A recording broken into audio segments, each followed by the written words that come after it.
What if this red Italian and this yellow mouse fought to the death? Yeah, no, good idea. Yeah, Super Smash Brothers. Super Bad Robbers.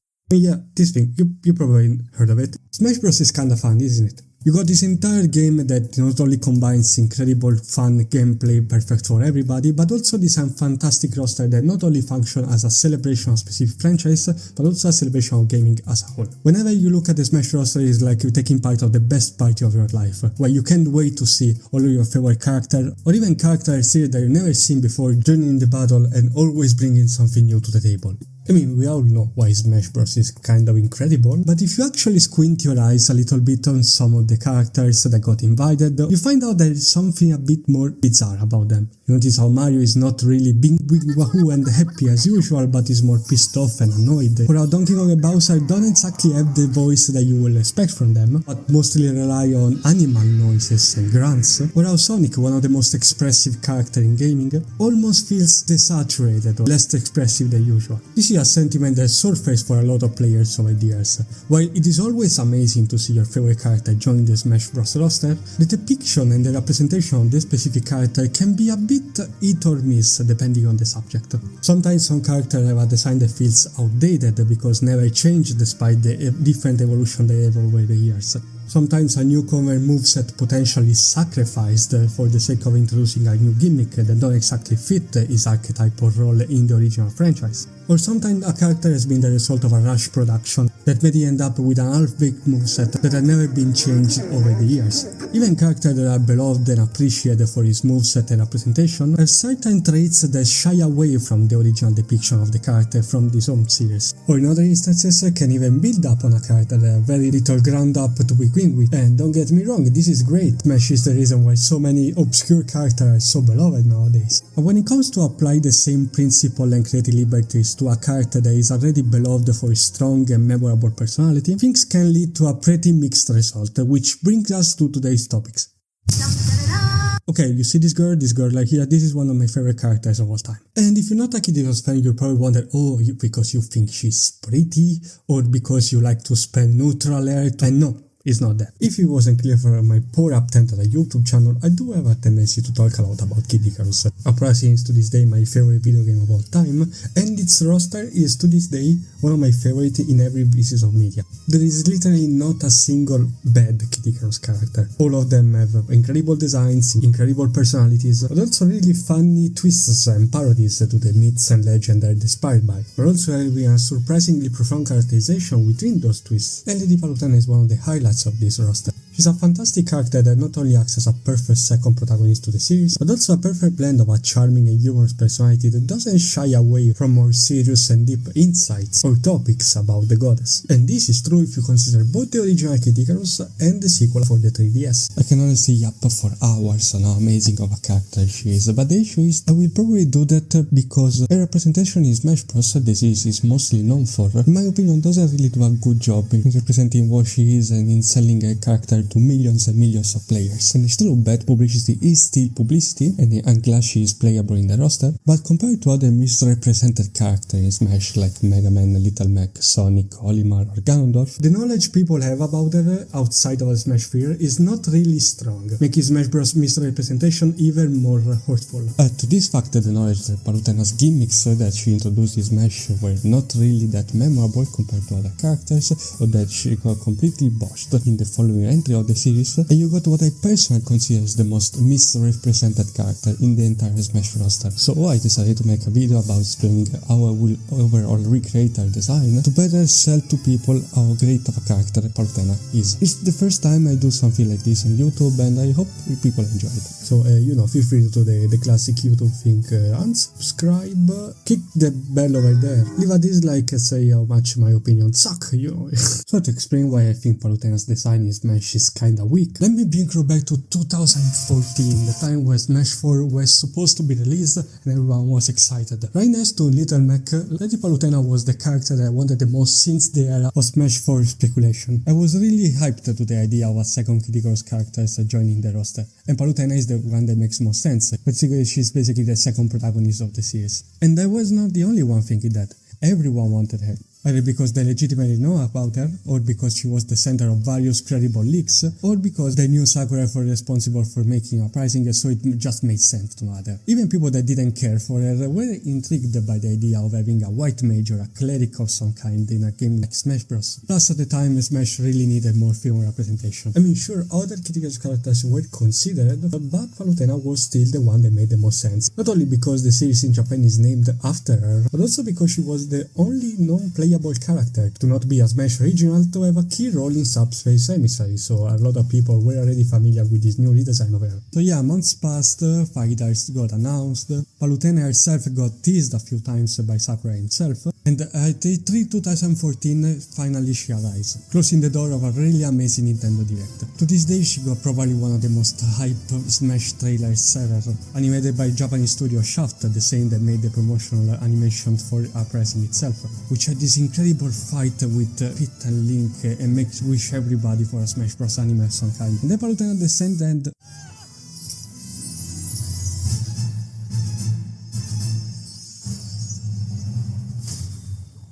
I already have some issues with this. Don't get me wrong, this animation studio specifically didn't shy away from showcasing a little bit of fan service, but if this is the first impression you gave to a character that not many people know about, you will start to think that this is the main trait of the character. Keep in mind, this is not the first time Smash did something like this. Zero Susamus revealed little opens with a butt cheek sound, which in retrospect is really cheap. But yeah, at least I'm happy she's here. Let's see what she got. Okay, I see they're doing a lot of cool stuff with her. Oh, I like the implementation of the shield. The stuff rotates around.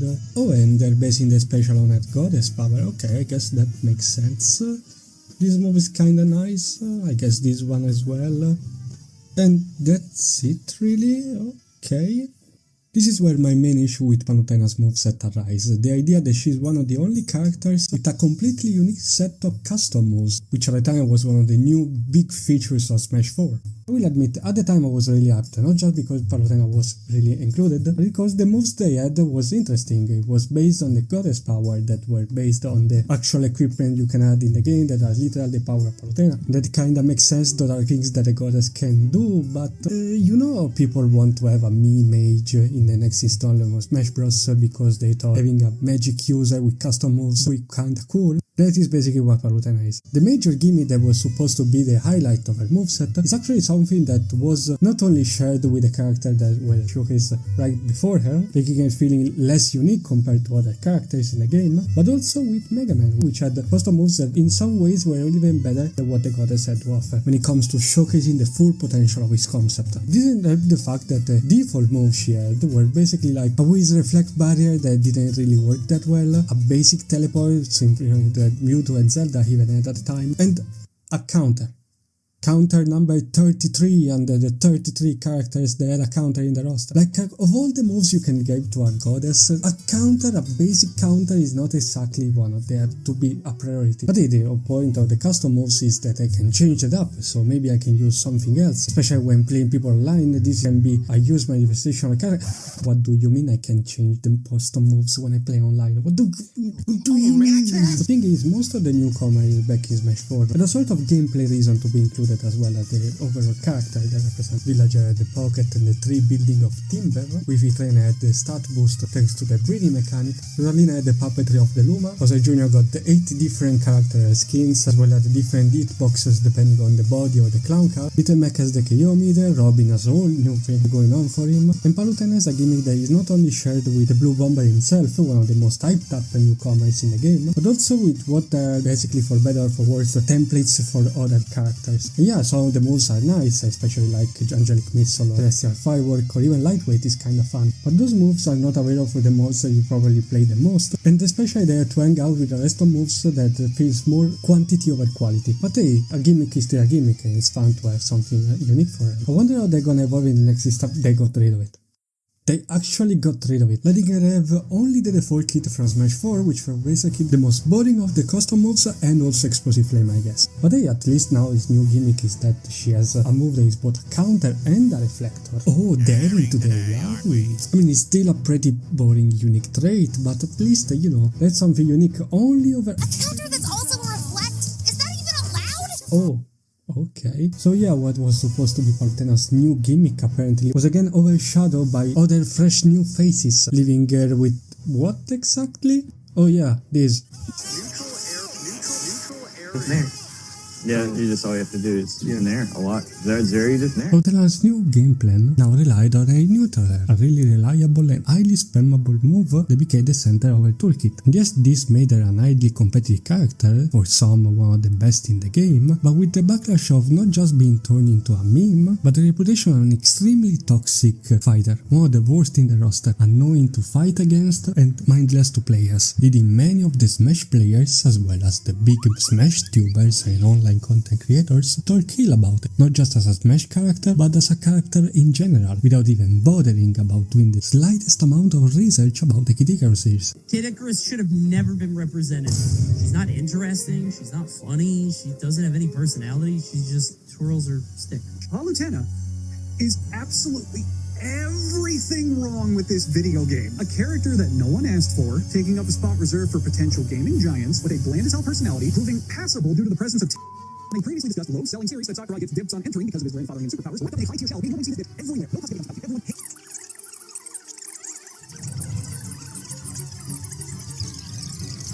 And yeah, I know I should not even bother. The Smash fanbase is notorious for being made of smelly people that fight over fictional character or who deserves or not deserve to be in Smash, and just don't even bother about checking the series that are featured in the roster, which is kind of ironic actually, but they were the loudest people that discussed Palutena at the time, and so their opinion of her was misleaded and highly negative, was the most widespread. As a character that had no personality, didn't deserve to be in the game, and was there only because of her assets, and because she was Sakurai's baby, as people said, which on itself is a statement that kinda means nothing. Palutena eventually got nerfed past the toxicity torch for the Smash newcomers, but the damage to her reputation was already sadly done. And unlike other fighters that are often considered misrepresented in Smash, she didn't have a new opportunity to showcase her personality to millions of players that now are familiar with her, with a new entry in her series. For the longest time I would have considered Olimar to be the worst Smash representation, and while you can still argue that is the case, you still have all the major Pikmin games available on modern console, with the franchise being more alive than ever, so if people are interested in Olimar as a character, they will jump into the series easily and say, oh yeah, the Smash representation kinda sucks. The same is for characters like Samus or Ganondorf, or other recorded Nintendo characters with mixed Smash representation. Little Mac didn't receive a new game in years, but the iconicity of the original Punch-Out, as well as the underdog status of his Smash design, while incredibly flawed, is still an incredibly unique and sort of endearing aspect of his characterization in Smash, to the point where you get kind of excited when you see a Little Mac main in a tournament. And then there is Sonic, that is a representation that is a mix of rush production, incredibly missed potential, and stuff like side B and down B being the same freaking move. But you know, we're still talking about freaking Sonic the Hedgehog. I think this blue bastard is gonna outlive us all. Palutena being a character that also kinda got revived and adopted by Sakurai means that people that look at her will think, oh yeah, I guess Sakurai would never mischaracterize one of his babies. I mean, the Pit's charm and personality are also well represented here. I feel they would be way better if they include more stuff from Uprising instead of being stuck with their broad design. And yet, no, this blend representation of Palutena is all we get, leading people to consider her either one of the most annoying characters in Smash, or even worse, as one of the most forgettable ones. So either incredibly bad publicity, or no publicity at all. Which really sucks. But you know what? I will forgive all of this if Smash was able to nail Palutena's personality. Forget Smash competitive players and Smash tubers, they don't give a hoot about the series featured in the roster unless it's one of their favorites. More casual players may be curious to see how charming or interesting as a character Palutena is. And for a Kid Icarus character, the showcase of the personality must be a key point. And why do I say this? Kid Icarus, not just Uprising but a series as a whole, can be memorable for many reasons: high replayability, comedic tones, very talented voice acting, but what I personally consider the key aspect of this franchise is its element of constant surprise. The ability to take the concept of classic myths and tales that we see time and time again in movies, books, video games, medias in general, and twist the expectation of the reader or the player by literally subverting the mythical concept and make it a new original idea. Yeah, as I said, going for parodic or weird takes on Greek mythology is nothing new at this point, but Kid Icarus goes for this bizarre mixed up direction that makes you wonder, are we even still in Greece anymore? Do you expect this NES title about light fighting the darkness of having a roster of monsters based on, for example, classical mythical tales or something? Nope. You get an enemy based on Phil Collins, or an enemy that is based on the original composer of the game just because the developers wanted to make fun of his big nose. You have a character named Pandora based on the original sinner, the one that spread the evil towards the mortal realm, and yet she's just a bubble here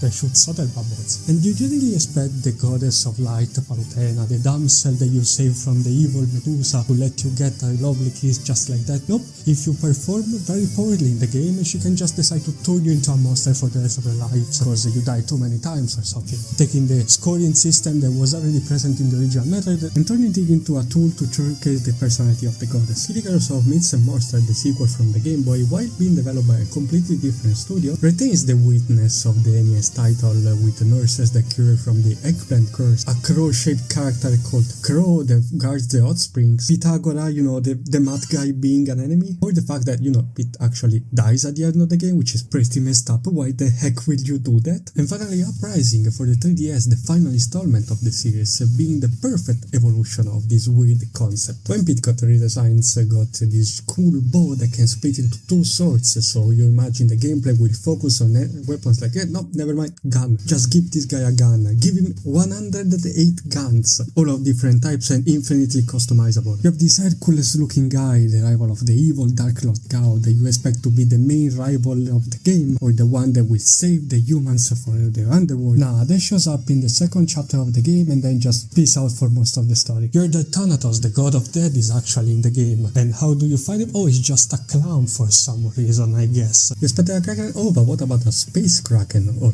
aliens or other aliens or legally distinct other aliens? You met Poseidon in the game, so you expect like Zeus to show up in some way. After all, he's the most important god of the pantheon, in this case based on Greek mythology. Nope, he's just a random oboe lady that is just kinda there, and she works for the holy mother of nature, Viridi, the one goddess that apparently cares about the balance of the universe, with just a little girl that shoots nukes to destroy the humans, and apparently also has a weird British butler cyborg guy for some reason. And for God's sake, this game has a guy called Fortonk. Look at this shit. It's something that Porky will come out with. Marketing for the game at the time also plays on this idea of shattering expectation, showcasing Palutena's Medusa as the main conflict between the whole story. And if you play the game or knows about what is happening, you know exactly that is not the case. Love the Kirby series a lot, but like Nintendo fans think these games are so deep because at the end of the game you discover the Eldritch lore or whatever, and now Pricing just did the same twist like 5 times in a single game. The thing is, this bizarre and colorful roster doesn't just stop at being a parodic take on classic tales. Because of the countless dialogues within the story of the game, every single character has something to say, and you can sort of tell there is something more to each one of them, either because of simple hints in their character design, or because of a single line that's said once and never explained further. This creates a narrative that is a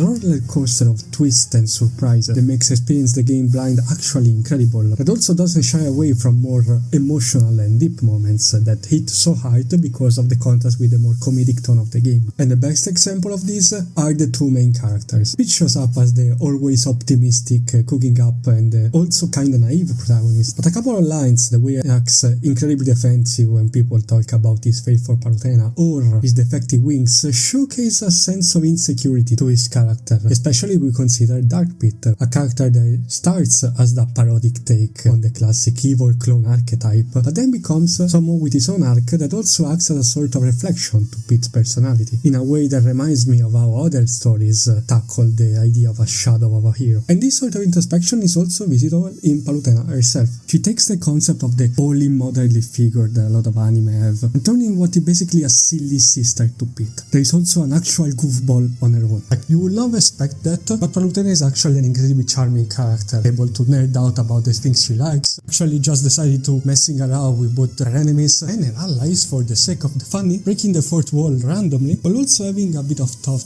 in what she does, and a sort of like idea of not being worth of her role as a goddess. It's an incredibly fascinating character that, while the game doesn't really explore directly in order to keep a more upbeat tone, still leaves enough clues to let you put the pieces of the puzzle together, while also remaining pretty vague and more open to personal interpretation. So, how does Smash represent her personality? Well, there is Palutena's guidance, I guess, which I don't think is as sharply written and surprising writing.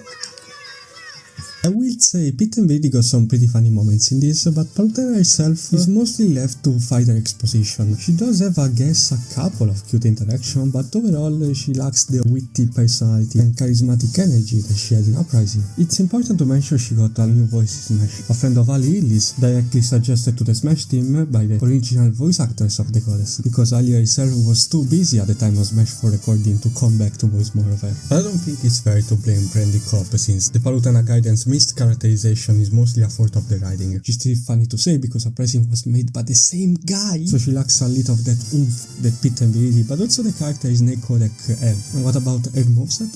I mean, I guess her art smash works well, and this taunt specifically is kinda joyful, but aside from this and a couple of custom voice lines in her victory screen, Poor little Patu. I don't know, she's just kinda there. She doesn't have a taunt where she put on her funny glasses like Lucina does with her mask. She doesn't scream something funny or stupid in her star KO like Pete does. No funny animations like Diddy's crouch or Luigi's dash attack or Incineroar's taunt at the end of the job. She lacks a game plan that fits her role as a goddess, letting her ending up as an all-rounder that relies on one specific move, which is not exactly something that fits her in terms of just a game design. And overall, people can easily see her as either a more generic anime waifu or a motherly archetype, which again is something that goes completely against the character representation of Uprising. This has been a lot of yapping, I admit, but people would say, oh, it's actually difficult to more easily represent a character in a fighting game rather than in a more heavy dialogue-based adventure like Uprising. And to that I say, untrue. Smash already does a stunning job with some of its characters and personalities, but also fighting game as a whole are the perfect methods of show don't tell when it comes to character representation, since they can easily showcase and represent the whole deal of a character without the need of a story mode of some kind, but only relying on their moveset and representation in a battlefield. A sentiment which leads me to my personal thesis on how to upgrade and fix Palutena's representation in Smash, thanks to the introduction of what I'd like to call the silly gods. Using charm as a weapon is a cunning strategy, and your execution is flawless.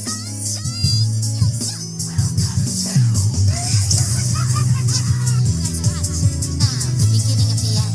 Rain down, steering back the flood. Surely you knew that would happen if you challenged the god of destruction. Fighting games tend to experiment a lot with their archetypes, and most of them, especially anime fighters, have a tendency to introduce in their roster a very peculiar figure, God. Or rather a otherworldly powerful entity in the canon of the respective universe that can be considered a god or a godlike entity compared to the rest of the cast. Overpowered deities that have stakes in this fight so low that they basically treat these battles between mortals like a silly competition or even an actual game whose result means absolutely nothing to them. They will see other fighters fight for revenge or to save the world, and they will just not bother because they are literally mortals, or they can just, I don't know, reshape reality as they please. They're honestly just here for the thrill because they were just born, and in some instances even hold back their own power to hopefully give the opponent a chance to win. Body language is generally the key of these designs. While any other fighter just punch you, these combatants have animation that showcase overall more relaxed poses, lack of interest, or annoyance at best if defeated. Beerus from Dragon Ball Fighter Z pokes you during this job, implying that a little pinch from the god is equivalent in power to a punch from Goku. Elizabeth and Margaret and Velvet Room attendants from Persona corner of the arena, just relax on the ground nonchalantly when knocked out,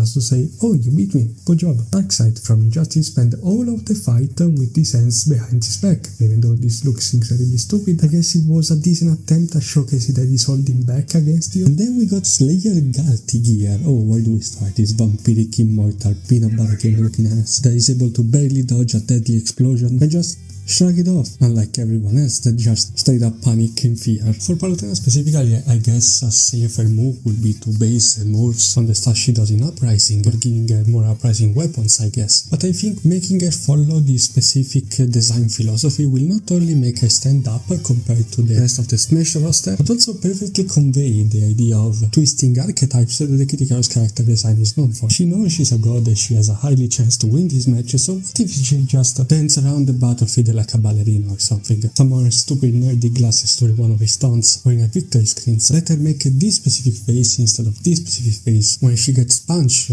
let her scream something stupid during a star KO or something. Let her do this pose when she crouches, or this pose when she's knocked out. You're not sure what to do for a new town soon? Let me think of what she canonically said. Despite my winsomeness and equanimity, I do have a strong streak of rascality. That's part of the goddess job description. What can I say? I'm an overachiever. Don't be such a chicken. I could use a coffee. What a sucker. What was that all about? You gotta stay upbeat, upbeat, my upbeat. X-ray specs allow me to see like your I'll make you walk the space plank, scurry dog. I swear to God, there is so much potential for taunts that just stopping a tree would be insane. You can literally perform taunt combos if you really wanna commit to the beat. This sort of godly character often also rely on minions and jobbers to do their fight for them, setting up hazards and tools on the battlefield that often makes them pretty complex and hard to master trappers. If you wanna main a god after all, you kinda have to play as one. And consider how Palutena herself is the brain to Pit's brawn, and not only guides the angel on the battlefield on her own, but also set up items and various stuff to help him out during a mission. I think this archetype also fits in terms of gameplay. These items can also react in different ways, making Palutena either more akin to a rival Solidar character than a Smash one, while also keeping some stuff from a Smash depiction that worked for her in the first place. I can already imagine some of you go like,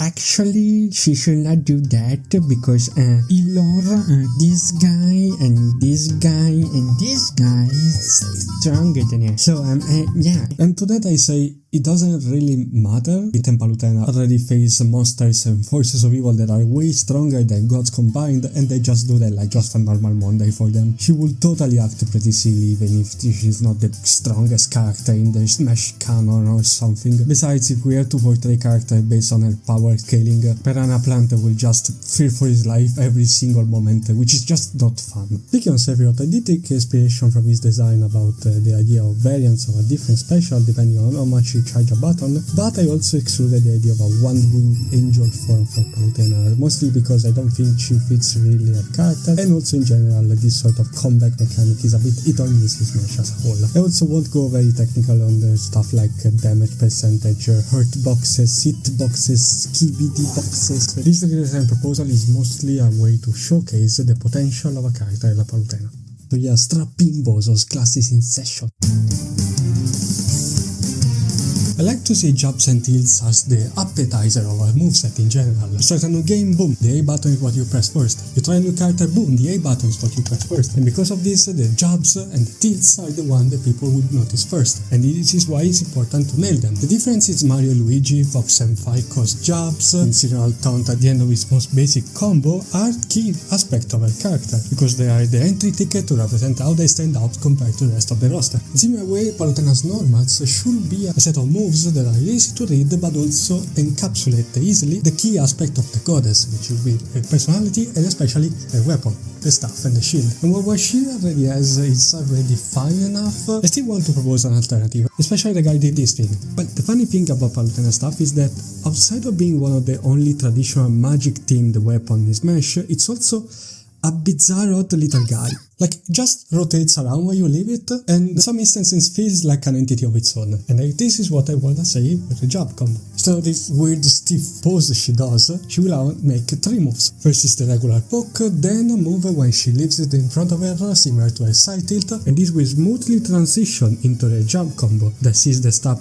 kept on rotating on the spot as Palutena loves the opponent trapped inside. At the end of the combo, she will grab the staff again to push the opponent away. This already will make new player react like, oh Have you seen that this lady is pretty funny, making for a way better first impression, but we won't of course stop here. Palutena's shield in Smash also has a pretty peculiar property. During some specific moves like the dash attack or backer, her shield has invincibility, meaning it will beat any move or projectile that does not reach through it with a disjoint. And I think this is a cool different property compared to the shields of the Dragon Quest hero or the Lynx for example. And so I feel I wanted to showcase it with a different move. This time Palutena's new Salted lets her perform a shield bash in front of her, with an animation that almost looks like a slap, as her entire body twirls around before going back to her idle position. This move cancels upcoming projectiles and her arm has invincibility, but because of her little dents at the end of the move, she can have a bit of an headlock, leaving Palutena vulnerable if the opponent is able to dodge it. Because of the aforementioned nature of her stuff, I feel up and down tilt are fine as they are, but I want to still make a small change, specifically regarding a crouching animation. While being shamefully inspired by King DDD, Palutena will lay on the floor in a relaxed pose, and as a result the animation of her stuff coming out and rotating on the spot will be slightly tweaked to better showcase that Palu is just chilling out, you know. And finally, probably the biggest change so far, the dash attack. These moves in Smash are often a reliable burst option, offensive maneuver or potential kill confirm of a character toolkit, and I think going for this route instead of the more defensive attack she has in Smash 4 and Ultimate will make for a fun twist on Palutena's design. More specifically, I really want to give her sort of neo-justice, or I would say a heel of justice. Palutena's dash attack is now a spinning kick, similar to the one done by P2 when she used to do it in Kid Icarus Uprising, with the difference that Palutena will hold her hands above her head and smile while jumping, as if she's just dancing around while kicking your face. The more dance-like movements Palutena has is something on a Smash original, but I will agree that it kinda fits her character, and the sweet spot present at the top of her heel, similar to what Zelda has, subtly hints the idea of Palutena being able to kill you if she actually plans to do it. Now for a smash attack. This smash attack is the equivalent to his strong attack, but the motion is even... I will say the use of the goddess wings, it's a bit weird. Like, they've never been a very important part of the goddess design, and in retrospect I don't even think she has them in Uprising, like, at all. I guess they're like part of the statue, but not to mention that they look a bit bizarre as a Smash attack specifically. Maybe we can repurpose them for the double jump or something to completely revamp her stronger moves. The up smash is the one exception. I think is one of Palutena's best moves to represent the power of a goddess, while the other two heavy attacks will be replaced with very mundane moves that Palutena can do. Following the logic behind the overmentioned Virus, Elizabeth, Slayer and every other talked about before, an evident mooring action can result in a devastating attack if done by a powerful deity, and it is an effective way to show the power of a god. And Palutena's finishing blow being really silly moves fits her character as well. For this reason, down smash now becomes a flashier version of her side taunt. Palutena will spin around her staff, trapping her enemies similar to Pikachu's down smash as she pushes them away while making a striking pose. The new forward smash, on the other hand, will be a very unique type of attack, specifically made of two variants. Palutena will start the attack by raising her staff and start charging up a meteor, or a small light projectile similar to her goddess power in Uprising. If you release the A button, she will release the meteor in front of her, sending a small explosion that functions as the smash attack, with a range similar to the previous goddess wings. But this is the funny part. If you charge the smash attack for more time and zoom on Palutena's face, you can see that she's doing a pretty funny face. That is because she's trying to holding up a sneeze. As a kinda subtle reference to chapter 13 of Uprising, where one of her sneezes literally makes meteor form from the sky, Palutena will release the sneeze and also the projectile she charged with a more dramatic pose, increasing the power of the move while also adding a wind hitbox that was already present in Goddess Wings. I imagine some people can think this move is too silly even for a Kid Icarus character, but I think it's still able to quickly sell people on the weird humor of Uprising. The thing about aerials in general, especially in a platform fighter, is that they can be pretty limiting in terms of how to design them. And this is because aerial moves should have readability as the main priority. Like, your character is literally falling while performing the attack, so its pose should be snappier and easy to read, at least compared to other moves like regular jabs, where you can get a little more creative with the poses, or you can decide to go for more complex or slower animations. In that regard, I think what Palutena has, it's already fine enough. Personally, I think forward and upper can remain the same, while backer can remain the same functionally, still showcasing the aspect of the shield, with just a different animation for flavor, maybe one where Palutena just massages her hair a little bit while accidentally hitting the opponent behind her. Anything else I should talk about? Oh, right, the most important area of her downer. Palutena this time will not make this weird movement with her leg, which is funny but kinda weird. Instead we'll have a downer more similar to what Peach and Daisy have, a 2-hit move when the goddess just stomps below her 2 times. The second top specifically will have a spike, but slightly weaker to what she has in Ultimate. Okay, fine, I should probably address the giant flying elephant in the room. What made exactly Palutena's Nair so infamous? Actually, a variety of things. Maybe the giant hitboxes of the staff that not only stayed out for a long time, but also trapped the opponent both at high percentages and at low percentages. Very little landing lag, easy auto-cancelling, which means it wasn't just incredibly safe, but also the game kinda encouraged you to spam it, being an incredible strategy for edge guarding, ledge trapping, and just, stop the opponent's strategy, in general being the only move you would use if you wanted to play the goddess optimally. So the best solution to the problem is just to remove all of these, but also make sure to not come back to the Smash 4 version of the move, which was kind of a nothing burger. If anything, I want Palutena's Nair to be similar to what Pyra has. The goddess will still spin her stuff around her, but now as a sort of slower get-off-me tool, a defensive maneuver that, while having a slower startup, will mostly allow the goddess to stop the opponents that are approaching in the air. A completely different purpose for the move that I hope will make sense when to explain the rest of the moveset I propose. I think Palutena's grabs work just fine, they will reflect the cheerful attitude of the character, especially the back throw, but I think we can spice it up a little bit thanks to the power of caging, which is this weird spell she uses in the official anime short made to pressing release. While some Kid Icarus fans might question the canonicity of this magic, I cannot deny that it is a silly visual effect. So basically the idea is that the enemy that is grabbed will sort of be surrounded by a goofy light cage as Palutena watches them in a thinking position. The throw and pummels are now slightly different animation to reflect this. While the vector remains relatively the same, the forward throw will see Palutena kick the cage away with the opponent still trapped inside. The down throw sees the goddess slam the cage with her staff before pushing the opponent sideways. The up throw now changes more drastically as Palutena will kick the cage above her and make it explode with a celestial firework, which will function in similar way when it comes to hitboxes and power they did in Smash 4. And now the part I wanted to change the most about this moveset, and the part I complained the most about Palutena as a whole. The thing about special moves is that, in comparison to everything else, this is the kit in a moveset that should feel special.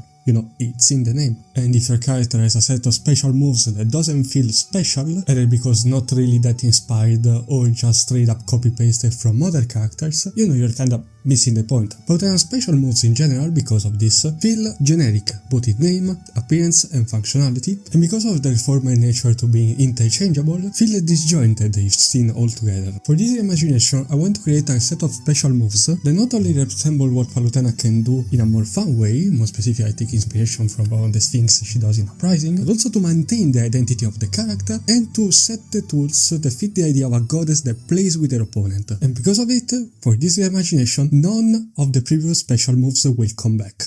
With one exception. Auto-reticle already works decently for Palutena. It's something she can technically do, shows the power of a unique weapon while also resembling one of her attacks from Uprising, and functionally it's a pretty unique type of projectile. So why do I wanna change it? Okay, first of all, this name is kinda stupid. I get it, it's the name of the power, but also sounds pretty out of place for a goddess moveset, so we'll change it up. Secondly, I thought of a thing to make the move a little more interesting. If you press the B button rapidly, you will make light reticle, which basically keep the moves the exact same as the neutral special in Ultimate. But if the B button is kept pressed while standing still, the move will become Light Emblem, similar to how Sephiroth can activate Giga Flare instead of Flare, for example. Instead of summoning 3 light projectiles that specifically aim at the nearest opponent, Palutena will create a sort of ethereal orb of light, which resembles the Emblem of Skyward in Uprising. Similar to an attack tamer from her fight, this orb will travel in a straight line, shooting slower but stronger projectiles in more than one direction. Those projectiles will not follow the opponent like their weaker variant, but they can act as a good distraction to keep the opponent in check, or as a good option for edge guarding. Palutena is able to move while the light emblem is active. And since the orb moves independently from the goddess, it's also a good option for trapping opponents or for possibly damaging options. The creation of the orb leaves Palutena vulnerable for a short amount of time, and the orb can both be destroyed by regular attacks or reflected. The orb remains on the battlefield for a bunch of seconds, and while it takes time, it can also be summoned in the air. Since I don't wanna make Palutena full-on zoned and never touches the opponent, you can't use light reticle and light emblem at the same time. If you decide to use light reticle while the emblem is active on the field, the emblem itself will disappear and will need to be created again. If Kid binds Palutena, he will get both the moves at the same time, and that will function similarly for the little guy. Personally, I think this new special is a perfect amalgamation of reference, utility on the battlefield, archetype description, and what already worked in Smash Ultimate. And also keep in mind that this will be the only two actual projectiles in Palutena's toolkit. This is because Side B will be replaced with... We live to serve, Captain. Your mission is to defeat Chiron and eliminate the armed forces. We dedicate our energy and resources to helping you reach that goal. Side Special is probably the move that I wanted to change the most from Palutena's toolkit, because even if I know Explosive Flame is one of Palutena's best moves and people will probably be upset it has to be replaced, I always saw it as too similar to Dean's Fire, which is already a move that feels incredibly uninspired. For characters that are based on gods and divinities, making a simple ball of fire in front of you feels like a waste of potential, especially considering how the Smash Bros. Is already saturated with moves of this caliber. So this is my idea for a replacement. Peach has Toad, Zelda as the Phantom, Rosalina got the Lumas, Bowser Jr. as the Mecha Koopas, DDD got Gordors and Waddle Dees. In general, the use of minions and jobbers in a moveset is one of the best methods to solidify a figure of royalty/divinity in a fighting game. Unless a king prefers to lead a battle on its own like Bowser or Ganon, most leaders will likely use some of their underlings to gain support or to do the job on their own. And using underlings is sort of Palutena's whole thing, since she mostly relies on Pit doing the mission. I mean, yeah, the two work as a duo, one is the brain and the other is the brawn, but I still think this will work perfectly for her. But since both the angels are playable in Smash, the best alternative is the use of a Centurion. The royal servants of Palutena's army are important allies since the NES Kid Icarus. While the regular Centurions is more iconic and maybe a better option to represent the series as a whole, I think we should not add another type of projectile to Palutena's arsenal. Not to mention that the arrow-shaped projectile of the Centurions may be too similar to what the Link, Pit, and a bunch of other characters already have. So I decided to include a strong-arm soldier instead, the muscular variant of the Centurions, and that not only will be a good representative for the bizarre bestiary of Kid Icarus enemies, thanks to his goofy design and his Palutena-shaped tattoo on his arm, but it will also create an interesting concept for a new side special. With this move, Palutena will create a light portal in front of her that summons the strong-arm Centurion, similar to how Zelda summons the Phantom. The function of the Centurions is basically one of an extended grab. You have to imagine this guy as a sort of slower Incineroar, then once summoned by the goddess, will sprint forward, grab an opponent on his way, similar to Incineroar Alolan Whip, and then, depending on the direction of the elastic, he will throw the opponent behind him as a default option, above him, or he will punch him forward. Use the first option to bring the enemy closer to Palutena and start combos of some sort, the second option to throw it in the air for specific setup or strategies, or the third option to just keep the opponent away from you. What it has to be considered is that, canonically speaking, the Centurions are not exactly the best fighters, they're more support units, they're not fighters on their own, and for this reason, this specific move is not a reliable kill option. It's instead a tool for repositioning. It will allow to set the opponent in different position, letting Palutena to either hit them, start a combo, or launch them closer to the blast, something that will reflect the strategic nature of the Goddess of Light and the whole idea of her playing with their force instead of just taking the fight seriously. Just like Phantom, the Centurions has HP and can be killed, and if that is the case, Palutena will have to wait a little bit to summon the Centurion again. Speaking about playing with the opponent, if you really want to be a little bit of a silly head, you can use your soldier in a very different way. The Centurion can interact with the light emblem. If the light emblem is active on the field and the soldier walks past it, it will break it and his wing will make him fly forward at high speed, completely losing the grabbing mechanic of the side special and now acting as a really improvised projectile. But this will also have the drawback of let Palutena wait a bit more for the Centurion to be summoned again. I mean, it kinda makes sense. If my boss decides to use me as a cannonball all of a sudden, I will also show up late at work. They're gonna be so mad when they watch me play back. Oh my god. Not again! Not again! No! I hate this move so much. The thing about counters in Smash is that they almost feel like placeholders. Like, I don't know what else to add to this character, so hey, boom, here you go. It made sense at the time to represent a strategical repositioning of units in Fire Emblem games, but with time it became slowly even more stale. And unless it has a specific gimmick tied to it, it's kinda just a boring move. Palutena is the most boring example of it. But I cannot deny that a sort of defensive mechanic will work well for her. And while I will never sell my soul to the down B counter gods, I will try to make a move that kinda looks like one. During a boss fight in Uprising, Palutena sometimes will raise her shield and scream something like, "Cover your eyes," only to unleash a light that covers the scream and can blind Pete for a bit, if he's near enough, if he's looking directly at her. This will be the inspiration for the new downbeat. Palutena raises her shield in the direction she is facing. After a bit, the shield will glow while a flash of light covers the area around her, stunning the opponent that faces her direction. If an enemy hits the shield while Palutena is charging the move,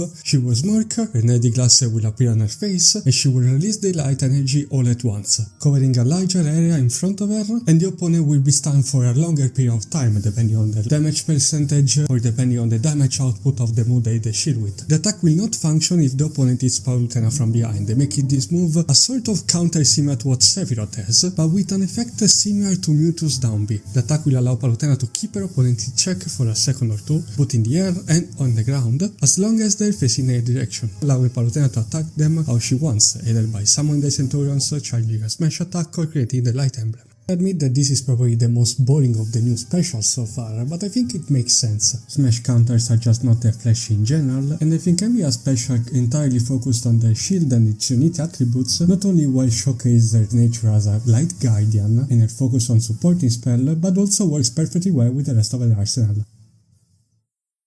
So far I think this moveset has been pretty experimental, but I specifically kept the up B for last because I think this is one of the most important changes in Palutena's design. This is because it will represent the most important and iconic of the Palutena's powers, the power of light. With this new special called the Gift of Light, Palutena will hold the stuff above her and literally use the power of light on herself. She will immediately rise up in a vertical angle while surrounded by a beam of light. This move is not just a good parallel to what Pete has, but it also has some similarities to some of her moves from Smash 4, specifically Rocket Jump or Heavenly Light. The beam that surrounds Palutena will have incredible launch power at the very beginning of the move, but will slightly push opponents away on the way upward, sort of similar to Greninja's Hydro Pump. Palutena can still be hit during this move, though the opponent will take a bit of passive damage because of the line that surrounds her.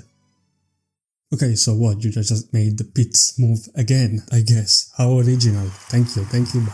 Well, what I just described is the uncharged version of the move, where I specifically said that Palutena will use the power of light on herself. But if you charge the move up a bit, if you keep the B button pressed for a bit more, and there is an opponent nearby you, yep, Palutena will gift the power of light to her opponents. This move will now function as a weird command grab. An opponent next to Palutena will have a part of their body glowing, the hat for Mario, cape for Mart, wings for Pete, eyes for Kirby, shell for Bowser, you get the idea. And they will immediately zoom upward at high speed, moved by a simple small race from the staff of the goddess. Similar to the launch star item, even heavier characters like Kerul or Didi will fly away like they were light as feathers. And you can even angle the trajectory to push them slightly diagonally. Another interesting detail about this move is that it works differently for other assets. You can use it on assist trophies to basically launch them away. It can be used for some of your allies on team battle, so you can launch your friend upward to save them from danger or to perform specific combos together, keeping the support-like assets that a cleric character like Palutena can have in a platform fighter. Can be used random items to launch them upward, but most importantly, can be used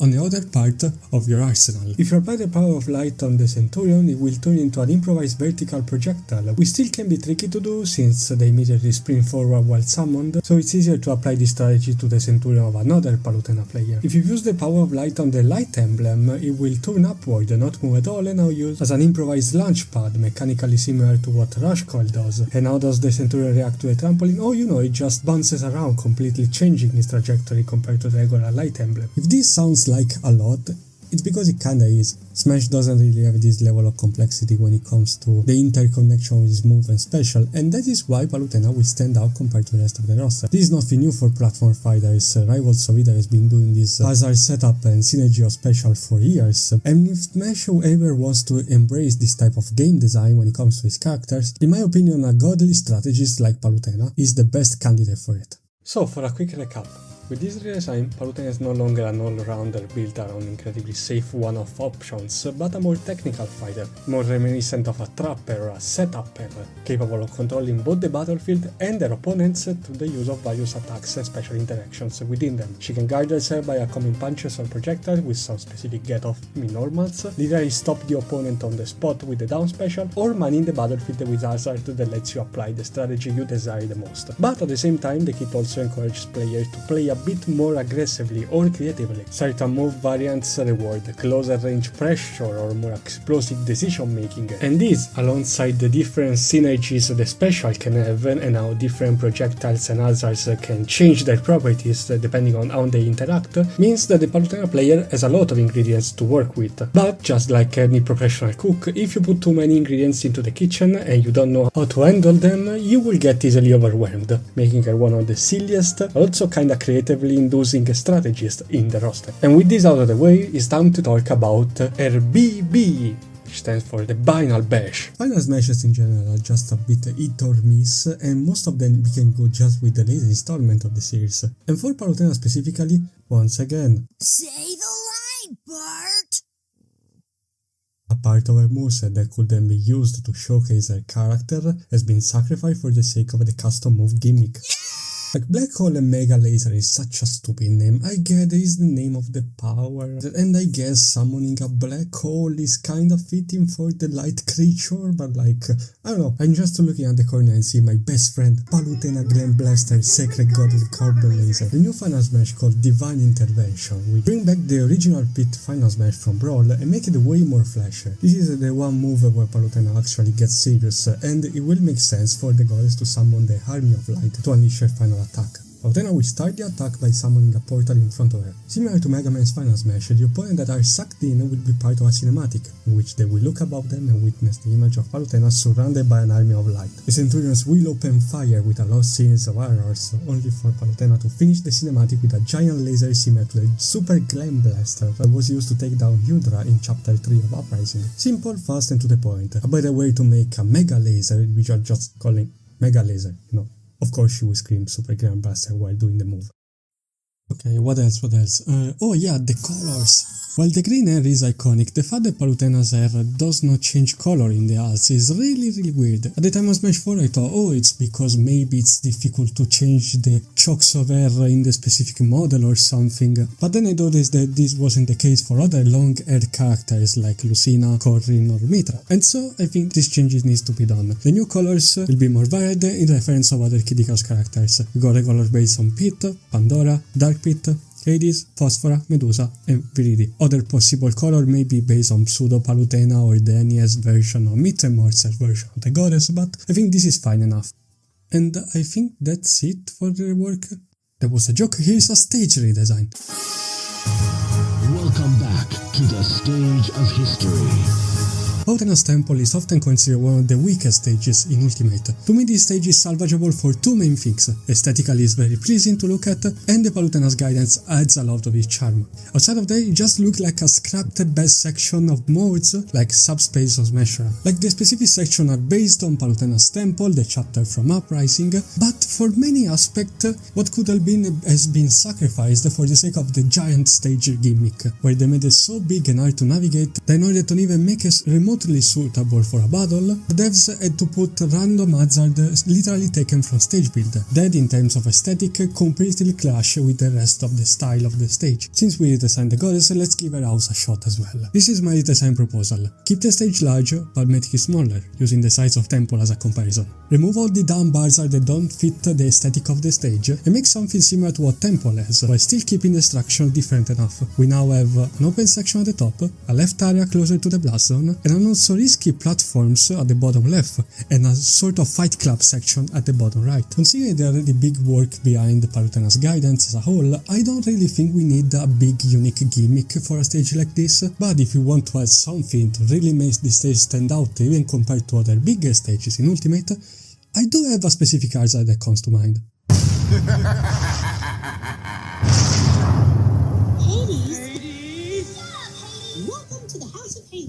I didn't mention Hades in the Kid Icarus section of this video because I don't have to sell you on that. Like, everybody that knows this guy knows that he's like one of the best Nintendo villains ever, the best character in this game. It's fantastic, the design is great, everybody knows how cool this purple guy is. Well, it will be cool to see him actually being playable in the roster, seeing him as a giant annoying hazard that can literally play with the fourth wall by grabbing the opponent and thrashing it away, splitting the stage in half, pushing it closer to the blast zone, as well as potentially joining Palutena's guidance as a big annoying dude that trash talk every single other character. Yeah, it kinda fits. You know when people make these very long essays and then say, this video took a long time to make? Well, this video took a long time to make. I spent like an hour talking about this green fictional woman, and I can potentially go on discussing the weird representation of Kid Icarus in Smash, weird decision behind some of the guidances, odd selection of stages or items, or the fact that, I don't know, Nintendo forgot about Magnus is not in the assist trophy pool anymore. And this is mostly because these thoughts about Palutena in Smash has been harboring in my mind since Ultimate came out, and stayed there even after the hype cycle of everyone is here and the rest of the newcomers cemented the end of the game. I was happy I still played Palutena, but the hate surrounding her gameplay and the fact that not a lot of people were eager to either get interest in the goddess from a character perspective or getting interest in Kid Icarus as a whole made me feel a little off, and I wasn't really sure why. And then, two specific voices were able to encapsulate perfectly my feeling about this design. Hosted by the incredibly talented YouTubers and content creators, the Pondering Peasant, formerly known as the Duke of Dorks, and Pirikong from the channel Designing 4. Design Dorks was a podcast that started in 2019 and was about two friends meeting up every month to discuss the media they enjoy, the games they played, or their general philosophies and ideas about game design, often going very deep about their arguments while also being always entertaining. And on their very first set of episodes, they discussed the representation and misrepresentation that Smash does with this roster. And as much as maybe sound weird to say, their discussion about Palutena was straight up inspirational for me. This is coming from somebody who Palutena was one of my most wanted characters for that era of Smash Brothers. Like, after playing Kid Icarus Uprising, how could you not love Palutena? Oh, she's great. She was a wonderful character, and I don't feel that in Smash Brothers at all. You know, obviously she does showcase the custom moves right down to her final smash being, watch this, black hole and mega laser, which is just like, yeah, those are things from the Kid Icarus Uprising menu. Those are things that you can equip Pit with. Yes, but it doesn't feel like Palutena. She feels like the pieces of Kid Icarus Uprising we wanted to represent, but then we didn't want to load them on Pit for some reason? Why did she have another teleport? Or another counter? Like, this is just... Smash has a problem with, like, we're gonna talk about this a lot throughout this series, but of just these characters that are super overpowered in the games they come from, and it just has a difficult time translating that into Smash Brothers without just completely neutering who they are. I feel like they didn't really get that until Sephiroth. I wanted so much more, and it's just not there. Oh, that's it. That's how I feel about this green thing, that they get it. I was already a fan of their channels, but since this point onward, I was totally on board with their projects. This podcast was not only a monthly dose of serotonin for me, but it helped me a lot during some very bad moments of my life, while also pushing me to join their Discord servers and meeting people from all over the world that were willing to share their ideas about games designs and character representation. And it went out of my way to pitch an early version of the moveset you saw today, that I was able to share on Peasant Perspective, Duke's own show about discussing fan works and concept made by his viewers, only to then continue this gaming brainstorming with other moveset concept or even bold ideas for potential new games. And hanging out and sharing this concept with people let me recognize, oh wait, Kid Icarus is still alive. I mean, not the games, unless Nintendo miraculously is able to recollect Project Sora. The best they could do is probably, like, I don't know, a remake of the NES game that just ignores everything that Uprising adds, or a small cameo in other projects or something. Like, even talking about Smash Bros, there are very low chances that a character like Palutena will come back if the series decide to go for a sort of reboot or something. And that, it's fine. Because I notice how the community itself will not give up on the world and character that this game represents. Uprising is to this day considered an overlooked masterpiece that has so much more than what Smash has on the surface. The multiplayer competitive is still online, and the fans are still active and making contests and collabs to promote the love of the franchise. A community that, while may be a little fragmented and not as big as other Nintendo franchise fan bases, still full of incredibly great and talented people that will not give up on the things they like and their own aspiration. And this video of mine was also a sort of homage to everyone that made me recognize this. Thank you, Design Dorks, thank you, Pierre, thank you, Duke, and thank you for watching.